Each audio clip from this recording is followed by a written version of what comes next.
The Beef and Barnsy Show, brought to you by Bowlersmart.com, trusted by bowlers around the world since 2004. By Lightning Strikes Bowl, home of Bowlers Mart Pro Shop. By Platinum Ford, drive the difference. By Fire Lake Bowling Center, 24 state-of-the-art lanes. By True Grit Coatings, drive on our passion. By Road to Grip, king of them all. By 900 Global, striking worldwide. Hey, how we doing, guys? So, I don't know where Chris is. I don't know if he forgot it was Thursday or if I forgot that Chris wasn't going to be on today. But yeah, I don't know if Chris is looking for his mouse. I'm not sure. Yeah, let's see what's going on. I guess we'll get started and we'll see what happens. Hopefully. Oh, maybe. Yeah, he is at the airport. So that's good that you knew that Chris didn't decide to remember to tell me that. But yeah, guess I'm doing this one by myself. So all right. So Adam says, "Sup, how we doing?" Nico, morning, how are you? Yo, Corey, morning. Tango, Chris is probably looking for his mouse. Sounds like he's looking for his flight. Greetings, Hendershot. How we doing? Eli, good morning to you too. Gabriel, nice to see you. Hey, Pat, nice to see you too. Dombrowski. Ryan took the mouse. Oh, well. Great. We're playing the Where's Barnzy? Let's take any guesses. Well, yeah. I should probably get him to give me access to his location so that when I don't know whether he's going to be here or not, I could just look and then go, oh, he's at the airport. Whoopsie dups. Charles, hello. How we doing? Hey, how we doing? Yeah, it's just me. Afternoon from a drenched Scotland. Oh, from a very dry. I don't know what you meant. Drenched, I guess. Blue Demons, should I buy a ball? 2 questions. Do I have a pulse? Yes. Can I afford it? Yes. Buy the ball. Yeah, that is a little bit. Kevin, nice to see you. Kevin Denny, good to see you, sir. Stephen, good morning. Yeah, don't know what happened. I guess it was an update. Maybe Barnes was messing around. Eli, yes, they do have Wi-Fi at the airport. But we've seen how Chris does when he's got his connection at home. So maybe that won't work out. Morning, Clifton. Jim, quick question. Axis tilt.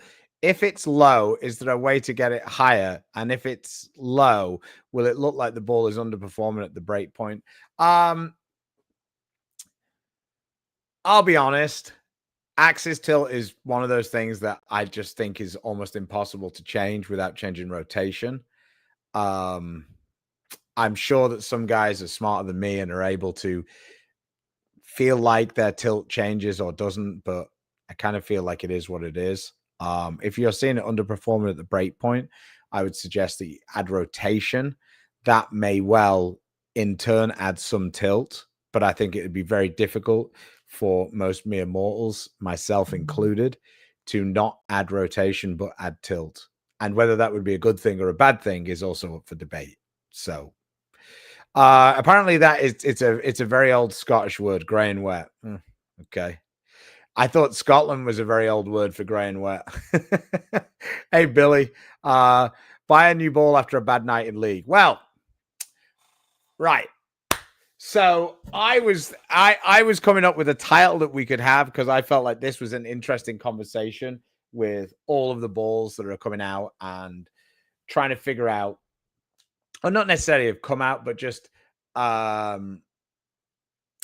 kind of like they've come out over the period and they're obviously coming out more frequently. I don't think the total number is actually changed that much. I think that just the frequency of which they're being released, they're releasing less balls at a time more often. Certainly on the Storm side of it, anyway, the Storm family side of it. So, how do you know when is the right time to pull the trigger? This is a really good question because there is always going to be that FOMO, the fear of missing out. Like I buy this one, but then the next week another one comes out. So for me, I think that Chris is like kind of template, and yeah, I guess I need to send Chris an invite. He's going to try and join. So let me just add copy. He doesn't need an invite, but we'll send him one anyway.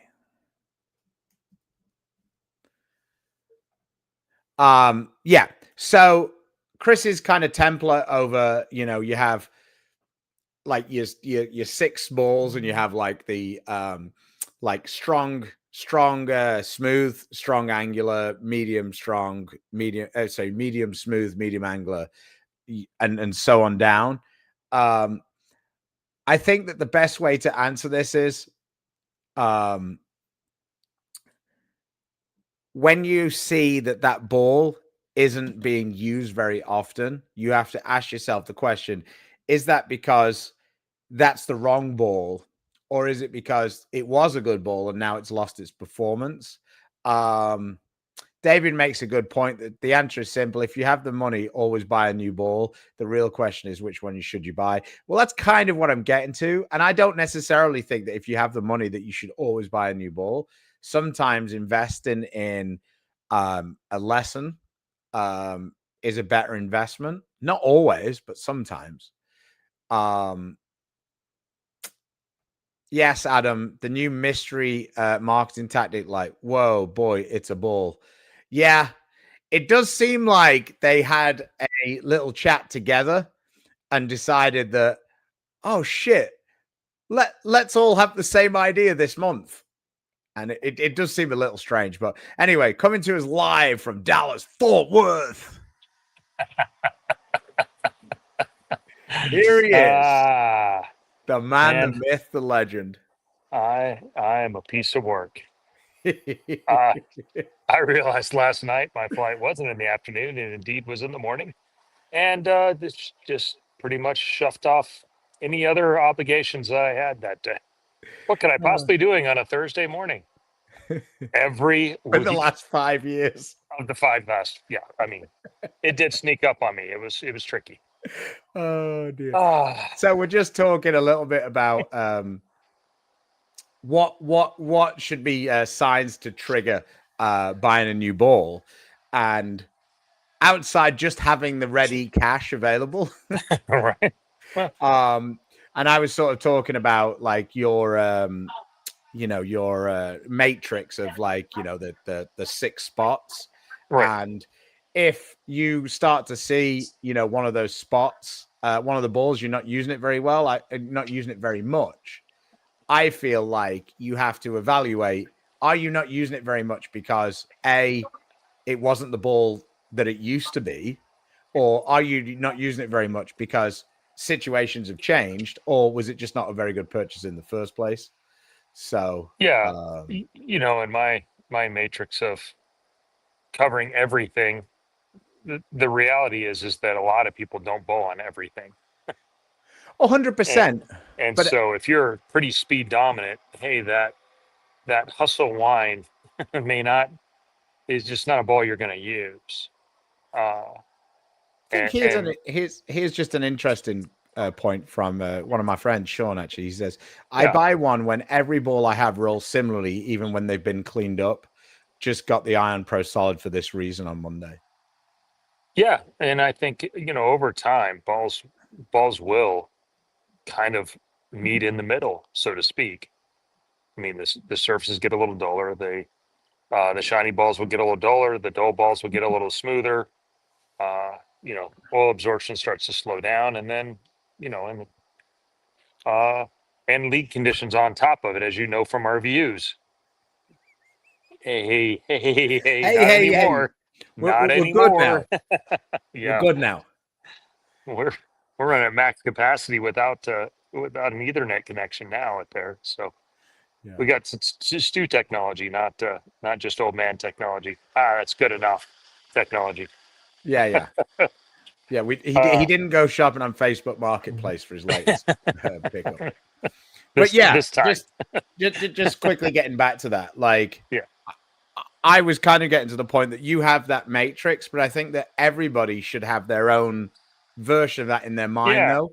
Like, there's no point in, if you're using an attention star and it's working really, really well, and you only have a 3-ball arsenal, you probably don't need to pick up the latest shiny pearl asymmetrical ball, because it probably isn't going to be in a 3-ball arsenal massively different from the one you have.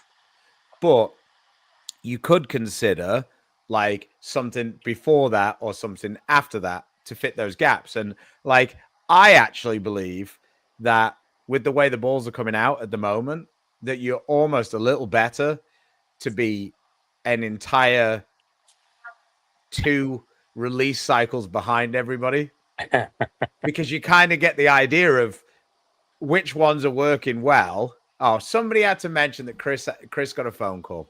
That's what's happened. So Chris got a phone call, and it always messes it up. But if you go a couple of release cycles behind, you get to see which ones have been that have worked, which ones haven't necessarily worked or been as popular where you bowl. But then also you've got to see, well, if I got this, do I think that this one that's come out a couple of balls later might actually be better? So my friend Sean then talking about buying the Ion Pro Solid. Yeah, the Ion Pro Solid's still one of the best balls we have. And it came out, and I know this sounds ridiculous, but we've probably released 6 balls since that one came out. yeah, just on the Storm side. Yeah. And, Well, I mean, and overall, Pro Solid. Yeah, I was thinking Ion Pro, which we've yeah, released the Ion 25 Pro. balls since then. Yeah, But yeah, but the Ion Pro Solid, like, there's probably been 6 or 7 releases since then, even though it wasn't that long ago. and it is a different ball than most of the, much like the IQ Tour. It was always just a different ball. The High Road was always a different ball, just number wise, core wise. So it was always going to be a little different than the status quo. And yeah, it makes sense. Makes sense to add something that really adds a little versatility, adds a little break point, different shape to your line. Clifton says, I kind of regret purchasing the Rotogrip Duo. It's too situational in the AI core type, the following releases. I mean, I don't know that the AI core tech has been like totally game changing. Like, I don't know most of the time when we're throwing the balls that we see like a night and day difference. I think it's the that nth percent difference. And to that extent, I think one of the best balls that's been released in the last few cycles has been that High Road 40. I think that ball's excellent. That ball doesn't have the AI core tech. So there has been, there has been some balls that have it, there's some balls that don't. And like, off the top of my head, I can't actually remember what the other ball was, because it was 2 balls that were released. Was it the Gremlin that doesn't have it? I forget which one it was, because there was that one and there was one other. Oh, it didn't like rotogrip.com. Oh wow.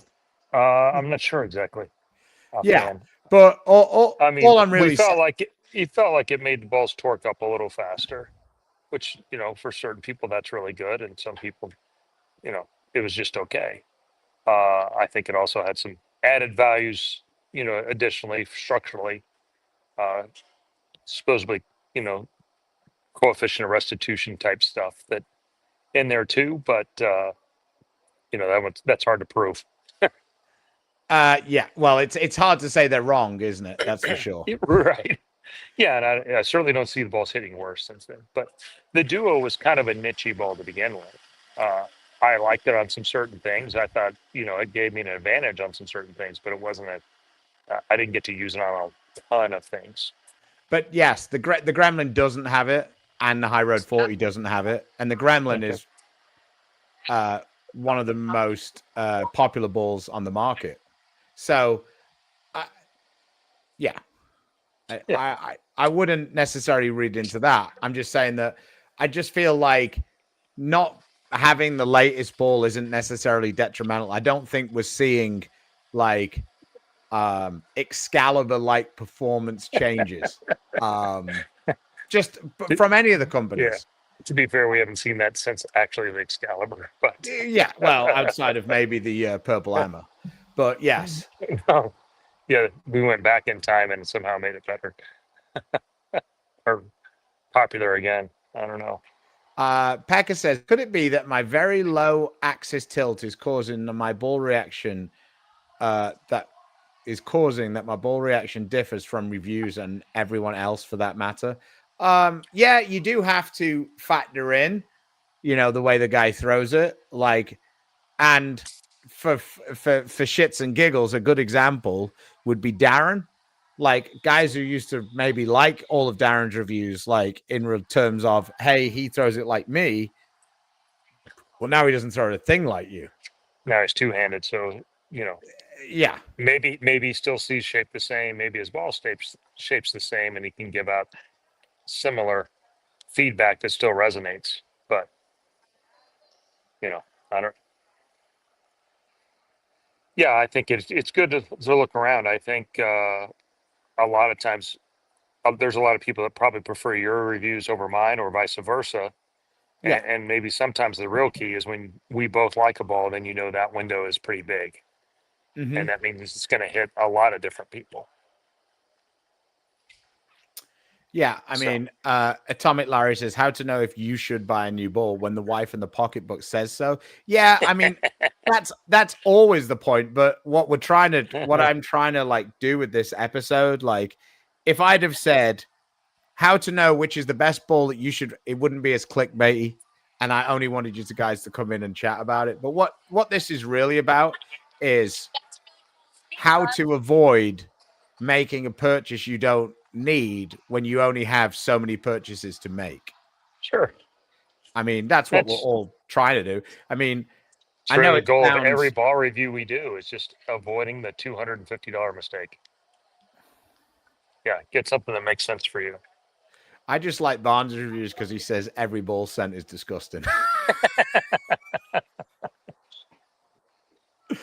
I used to say if you had to put perfume in them, they weren't that good to begin with, but everyone knew I was lying. So. Darren had lower tilt. Like, what? Why is everybody talking about tilt today? Like, I can't. It's almost impossible to see people's tilt. And it was helpful. Now, not so much. I mean, he had a lower rev rate. I mean, I am very mindful that, like, when we do the reviews, like, when we're on the house shot, there is a in all of the centers there is a premium spot to be, on the lane. Mm-hmm. And it doesn't really matter which ball you use, and a lot of the time in a lot of the houses, you have to kind of be in that spot. So, if you're not in that spot, then the balls don't look very good. But if you are in that spot, then every ball looks the same. Well, yeah, a few of the balls do look similar on the house shot. Like, you have to kind of look at how they go through the pins. And this latest review that's coming out Monday, I'm interested to see what you guys say, because I really didn't. I didn't give a bunch of opinions on it. I just threw a bunch of balls that are around it and gave you, okay, that's a little longer, that's a little shorter, that it's a little earlier, it's a little more rounded, it's a little sharper, and just tried to help you see what I see when I'm looking at deciding whether a ball is going to be in my bag or not. And then maybe you have one of those balls or two of those balls, and in a couple of cases it was really close, and so I didn't say, hey, if you have this one you don't need it, but that's basically what I was saying, is that these are very similar shapes. Don't know they can be both in the bag. Plus, they were similar cores in some cases. But yeah, that's really. I know ball reviews really there hasn't been as much traffic, and so I was trying to change it up a little bit. yeah, To hit, what what is it you want to see, and less of what I want to just say, and see if we could just help you see what I see, which is always hard in video, but Yeah. it's easier than just telling you. And I mean, my favorite of all the ball videos is when they say, this one is clearly more angular. And then they throw it and you're like, is it really though? Is it? Like, my eye's and pretty good. Didn't look more angular to me. and I catch Uh, myself with it because I'm like, I'll be at the foul line and I'm like, man, that one looked like it peeled off the spot more. But when you look at, I've been talking about this for ages. When you look at things in 2D, yeah, on a screen, like the lane is so much longer than it is wide, and you just don't get that depth. yeah, The depth perception is awful. yeah. If we So all saw it in Reno, we would think we would have a much different look. Like back when you could sit way up above in the stands yeah, and look down. Like then you finally have a real how much a ball really hooks, but you can never see it any other time. So it doesn't. It's like having the camera looking back at the foul line and the ball's coming at you. It's a cool shot. We just have no reference point because we never ever see that view any other time.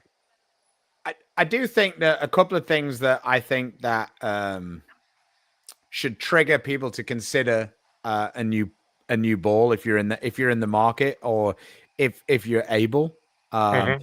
is if you're using kind of a shinier ball and you feel like it just doesn't get around the corner the same way as it used to, you're Mm-hmm. probably right. Like, because that's what happens with the balls. When the ball's brand new and it doesn't have any scratches in it, Right. it flies up the lane and it goes sideways.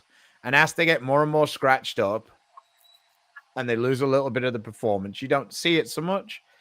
A little cheat code that I've had that I've actually used myself on tour is if I'm using a ball and let's say it's let's say it's a gremlin, right? And I'm throwing it fairly firm, and I see that really responsive, it cracks off the Right. spot every time. And then like a couple of weeks later, it's really not, peeling off the spot in the same way. What I might end up doing is taking it and drilling pretty much the same ball and then cracking the surface on that one. So I still have that one in my arsenal as a usable ball. Mm-hmm. I just use it in a slightly different spot and then I replace that. Well, in a league terms, if you're bowling a whole season, like if you only bowl once a week, you bowl about the same amount of games as I bowl in about a 3-week period, 2 or 3 week period. So, like, yeah, it feels like the pros are changing their balls quite often. Well, they are because, well, most of them aren't paying for them and they're looking Yeah. for that absolute piece on piece. But even when I'm at home, I'm drilling balls fairly frequently because I bowl a lot of games. So if you get to the end of the league season and you've done really well with, one of those shiny pearl asymmetricals, I think it's very noticeable in balls that change direction hard down the lane. Just if it's starting to lose a bit of performance, take it into the shop, Adam, to add a little bit of surface to it and see if it's a usable ball at the start and then kind of replace it with, the latest shiny asymmetrical ball. And then you've kind of like got a couple of balls in your arsenal now. Maybe that shiny one is too quick, too responsive on the fresh, can kind of go to it. So I do think that that's like how you can try and move some of the balls around in your arsenal to keep using them Mm-hmm. after they've, lost what made them special at the start.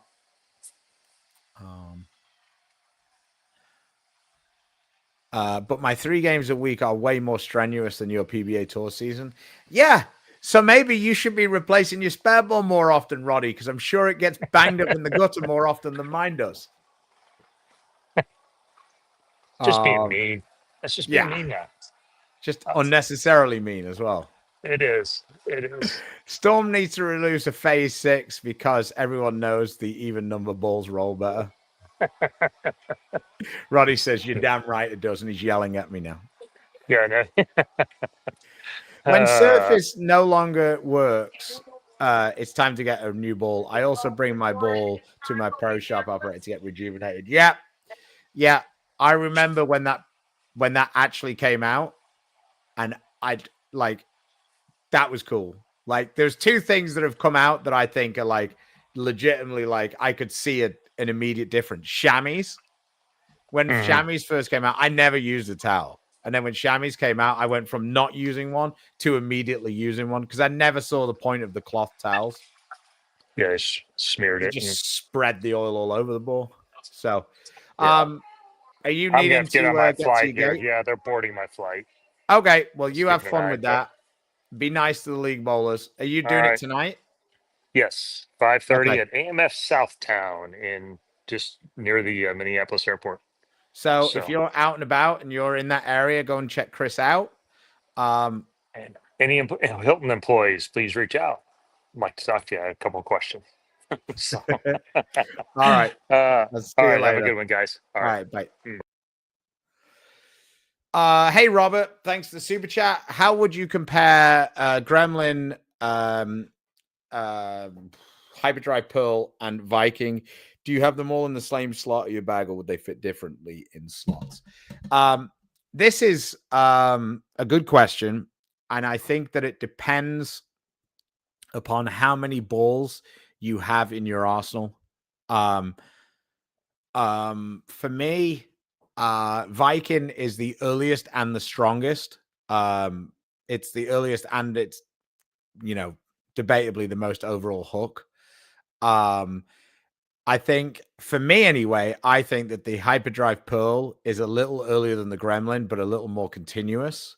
And then the Gremlin for me is the one that's the most responsive, and the one that gets forward the most. I think that if you're having two of these, I think Viking and the Hyperdrive Pearl play off each other. If you're looking for, I think that Gremlin and I think Viking and one of the other two is the best option. I think that Viking and Gremlin are different shapes, whereas I think Viking and Hyperdrive Pearl are somewhat similar shapes. It's just the Viking is a good step up in the bag. So for me, unless you're carrying like probably 12, maybe 9, if you're in that gap a lot, you can probably have all three. But if you're only in 6, like and I'm saying that with all due respect, if you've got a 6-ball arsenal, you probably can't carry all three of these. I don't think. We've had a raft of super chats coming in. Balls get slower over time and usage. Yes, that is correct. David, I've noticed that I have to get around urethane balls more, while reactive balls I'm able to roll more. Is this normal? Yes, but I don't necessarily. I think it's because you're trying to create too much downlane motion with the urethane. So what I think you'd be better doing is slowing your speed, using like slightly more roll, like you're doing with the reactive balls, and maybe adding a little more surface. And I think that will get you, because with the urethane, you're not really looking for it to go down the lane and then really hook. You're more wanting it to pick up and make a really gradual, continuous motion. So you may need at times to add more rotation. But I think that probably what's happening there is you're looking for too much shape down the lane because you're not used to using that shape of the urethane. So, good question. Thanks for the couple of super chats. I appreciate you, Tim. Hey Stu, I'd like to project the ball more parallel out onto the lane instead of down into the lane without adding unnecessarily muscle in the swing. It sounds like you're just a little steep. Now, people who've listened to us chat and listened to Mark Baker a lot, what the main cause of being steep is that you get forward, so then your backswing is higher and it doesn't get a chance to catch up. So you kind of pull the ball down. So you end up with a swing that's more like a V rather than kind of like a long, elongated U. I hope that kind of makes sense. So it's like your flat spot is in almost non-existent if it feels like you're getting it down into the lane.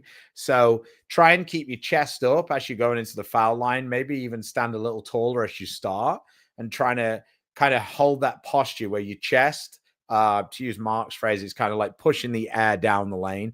Don't feel like you're pushing the air down into the lane. Think about pushing the air towards the pins, with your breastplate, like push forward. And that is that I think that is going to be how you're going to help. One other thing that I have been noticing a little bit is that people who really pull the ball back end up having to accelerate down on the way through. So just be a little bit cognizant of your push away and like letting the ball come back rather than really pulling it back to the top of your swing. But that's a good question. If you have any more follow-up questions on what I said, because it was a little technical, just pop them in the chat and I will try and figure it out for you. Hello, Chris. How are we doing today? I haven't seen you for a moment, but there we go. Firelight Bowling Center up and running. I hope you are doing good. Yeah, I will see you in a few weeks for the Southwest Invitational. Thanks for supporting the channel. Dan, speed dominant righty. Best games in league are with Gem, Origin, and Sublime Focus. Oh God. XL, Equinox, Rockstar, Phase 2, Idle, Zen 25. Should I take with the ones working fairly well? Thanks. I don't know what you're asking me. What should you add? Like, is it just the first 3 balls that are doing well in league, and you want to know what you should take out of the other balls? Like, how many balls do you want to take? Yeah. What is the lowest surface you would go to for urethane? Yeah. I mean, I've used screen on a urethane.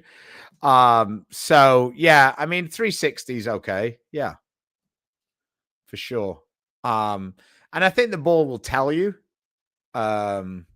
Just be aware that the more surface you put on it, it's going to lose the surface faster. The more extreme you go surface wise, the more that it will change quickly, because everything's going to like track back to sort of like, 1,000, so to speak. So just be aware that when you first do it, it's going to hook miles, and then it's going to, come back a little bit. Hey, Justin, looking for a bird ball for game 3 and 5-man after my Rockstar amped. Would you recommend High Road 40 or the Typhoon? How far left are you getting with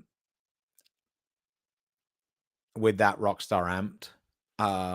I like the High Road 40 off it because I think in league in general, there's a bit too much oil in the middle part of the lane for the Typhoon. I think you'll create a lot of over-under with the Typhoon unless the lanes are really dry.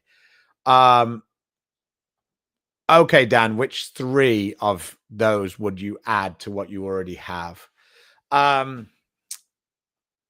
Well, I think I would probably add.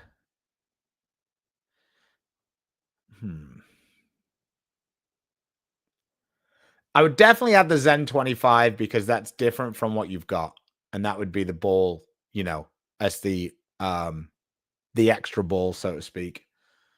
And then I would only add one of Rockstar Phase 2 or Idle, because you've already got the Sublime Focus. And I think if you had 3 balls like that, they would be very, very similar. So I'd add one of those. For me, it would probably be the Phase 2, just because that's the one I like. And then I would add the Equinox, because I think that would gap with the Gem, Origin, Equinox. I think that would gap better. So my answer would be Equinox, Phase 2, and Zen 25. almost in the left corner. I mean, I like the idea of the high road 40. I feel like it's going to be cleaner. The higher RG is going to be a little more pop down the lane than the Rockstar amped. Yeah.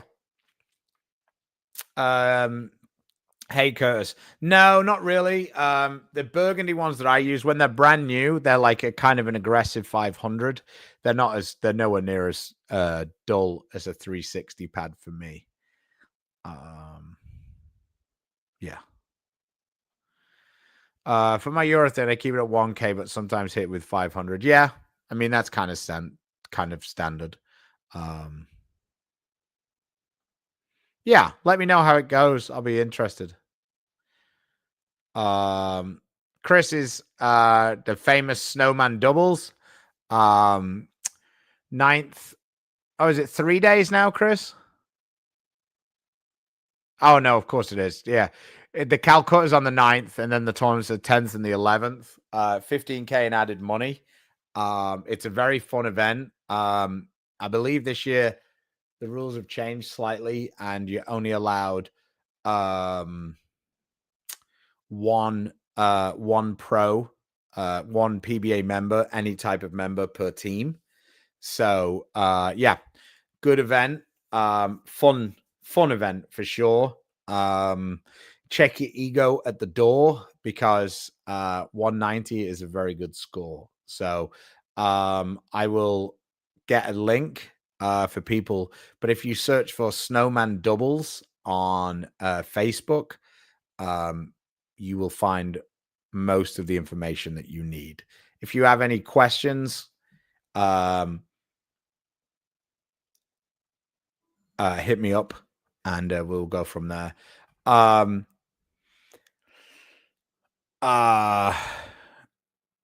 I believe that Chris is putting the money up. He has got some connections in the local area. Yeah, the Potawatomi Nation, I believe, is very supportive of bowling. So yeah, David, I tend to use I use Scotch-Brite, and then in terms of Abralon pads, I use whatever they gave me. So yeah, I think Merca is one of the brands that gets used. I don't use Scotch-Brite. Sorry, I don't use Abralon pads very often, mainly because I don't need the extreme grits. And in the middle, I feel like the Abralon pads lose performance very quickly, whereas I feel like the Scotch-Brite lasts a little longer. So I actually bought a huge roll of Scotch-Brite, of the burgundy Scotch-Brite, on Amazon. I think it was $20, and there's probably like, I don't know, 200 pieces maybe I can cut out of it. It's ridiculous. The thing's massive. Yes, Eli, I am bowling Snowman. One of my favorite events to bowl.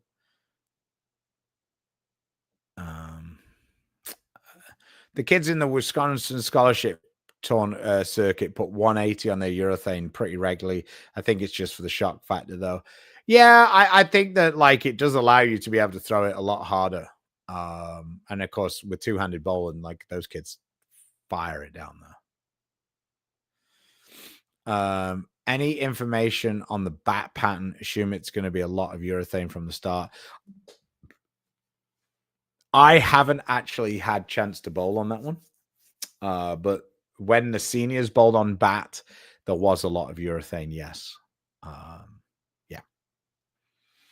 I am bowling with Paul Henderson. Yeah, I asked Paul a month or so ago. So yeah, I'm bowling that event with Paul Henderson. If you're looking for partners, the main thing you should be looking for are guys who have no problem keeping the ball in front of them and don't want to try and hook it, and guys that can make spares. That's the main qualifications for success in that tournament, in my opinion. Stu, I have an Ion Max S2 Ion Pro, both solid and hybrid. I am missing a medium smoothish ball. The idle rolls well for me, and I'm debating between Phase 2 and Rockstar. Suggestions.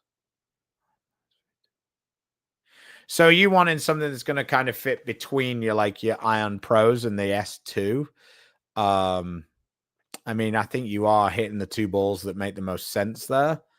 The only thing I would say is Phase 2 might end up being the Phase 2 and the Rockstar. Yeah. I feel like they might end up fitting between the Iron Max and the S2.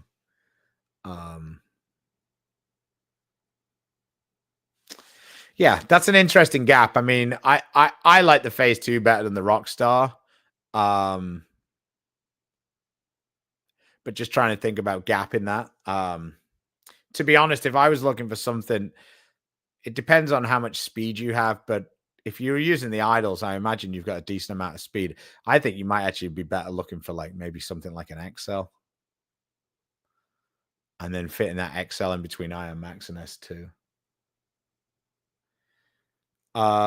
Hey Chris, which ball would you drill pin down, Viking or Ember? I wouldn't drill a symmetrical ball pin down because I think it'll do loads of weird things for me.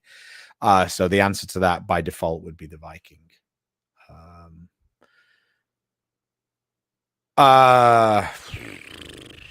What is your take on accuracy of Specto in regards to revs, aside from the ability to cheat the number when you chuck your spare ball at the max 6? I think it's total bullshit. I think it's something interesting to chat about. I don't necessarily think that it's particularly accurate one shot to the next because there's so many variables. Because it's just like a theoretical calculation. It isn't really measuring dead the ball. So I think Specto has so many more interesting things on it than that one.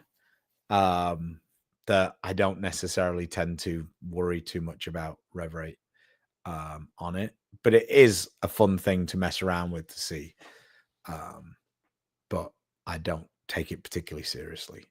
I think some of the ones where they talk about how much what was your initial speed and what was your speed at the pins and how much the ball slows down going down the lane, those things are much more usable.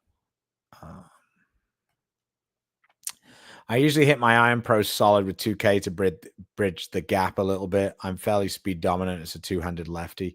Yeah, I mean, we don't particularly like the Iron Pro solid with surface. I think it kind of takes away from what that ball is. Yeah, I mean,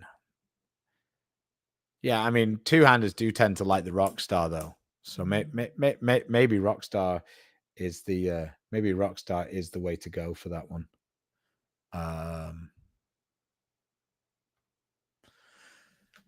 Ball motion tells all. Yeah, it's because cover stocks make a big difference. So, yeah, cover is always for the large time trumped the layout and the cause. So, okay, guys. Well, if you've got any more questions, fire away. I am thinking about wrapping this up. Thank you for being part of the show today. I didn't necessarily plan it for being by myself, so I didn't have tons and tons and tons of ideas to talk about because I thought we were just going to go, in whichever direction it went. It felt like, but yeah. I'm totally honest. I haven't really got a clue what the Steel Forge does. So sorry. The Sun, Tina is starting to like the Ion Pro Solid quite a bit. So for her with a little bit less speed, having that cleaner surface through the front has been fairly useful for her. So, yes, Trey, the Viking is awesome. I've been kind of shouting it from the treetops as much as I could. I really, really, really like that ball. I think that we're going to see a ton of those on the PBA Tour come next year. Yeah, that one I think is really good. I really like the shape it makes. Yeah, that's a good one. Exciting times. Hey Eric, thanks for coming on Tuesday. Appreciate you, Eric Jones. No, that's Barnzy's job. Yeah, that's Barnes' job. Where does the Viking fit? For me, it is a step above the Equinox. So it's a little less responsive than an Origin. I think it's a little more continuous than the Origin. Probably like splits the gap between Origin and Equinox, if I was to guess. Because I haven't had an Origin on the lanes for a while. And of course, that got discontinued. So can't really go and get one to fill that gap. No. My wife gets back from her trip to the Philippines tomorrow. So Brady will be super happy. I think he is officially bored of time with Dada. Yeah, we got one more day a day and a half to survive. Tina arrives back at like 5 o'clock, I think. So, all right, guys, thank you for watching. I do appreciate you. I hope that I got to most of the questions. Yeah, and thanks for supplying me with things to chat about. I will be back on Tuesday. I'm fairly certain it will be with Chris. But I will see you next week. Have a great weekend. If you can't get out onto the lanes, have a good time. And go Patriots tonight. So, all right, guys. I will see you on the next one. Oh, if you do get a chance, please support the sponsors that support this fine show. They are Storm Rotogrip, 900 Global, Turbo, Coolwick, Bowlers Mart, Fire Lake Bowling Center, Platinum Ford, and of course, my buddy Robert Eddy at Lightning Strikes. Thanks a bunch. The Aggies are saying go Bulldogs because he's clueless and he doesn't want. Imagine if we lose to the Bulldogs and then we beat A&M. Think that one through. Probably don't want that. So, all right. Take it easy. See you at the next one. Bye-bye now.